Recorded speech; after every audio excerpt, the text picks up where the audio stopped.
ಗುರಿ ಹಿಂಗೆ ಹೋಗ್ತಾರೆ, ಗಾಂಭೀರ್ಯ ಇದೆ. ಅದಕ್ಕಾಗಿ ತಥಾಗತಗಳು ಬಂದು ಹೇಳ್ತಾರೆ, ಒಬ್ಬ ಬುದ್ಧಿಷ್ಟ ಹೇಗಿರ್ತಾನೆ, ಸಿಂಹದಂತಿರ್ತಾನೆ. ಒಬ್ಬ ಬುದ್ಧಿಷ್ಟ ಹೇಗಿರ್ತಾನೆ, ಆನೆಯಂತೆ ಇರ್ತಾನೆ. ಒಬ್ಬ ಬುದ್ಧಿಷ್ಟ ಹೇಗಿರ್ತಾನೆ, ಅಶ್ವದಂತೆ ಕುದುರೆಯಂತಿರ್ತಾನೆ. ಒಬ್ಬ ಬುದ್ಧಿಷ್ಟ ಹೇಗಿರ್ತಾನೆ, ಆ ಹುಲಿಯಂತಿರ್ತಾನೆ, ಗಂಭೀರದಂತಿರ್ತಾನೆ.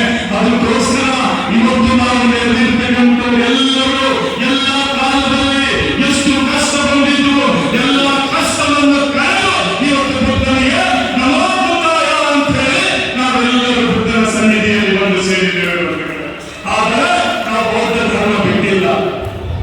ಈ ಬೌದ್ಧ ಧರ್ಮದ ಜೀವಾಳವಾಗಿರ್ತಕ್ಕಂಥ ಡಾಕ್ಟರ್ ಬಾಬಾ ಸಾಹೇಬ್ ಅಂಬೇಡ್ಕರ್ ಅವರು ಕೊಟ್ಟಿರ್ತಕ್ಕಂಥ ಈ ಒಂದು ಧರ್ಮವನ್ನು ನಾವೆಲ್ಲರೂ ಅತ್ಯಂತ ಭಕ್ತಿ ಶ್ರದ್ಧೆಯಿಂದ ಆಚರಣೆ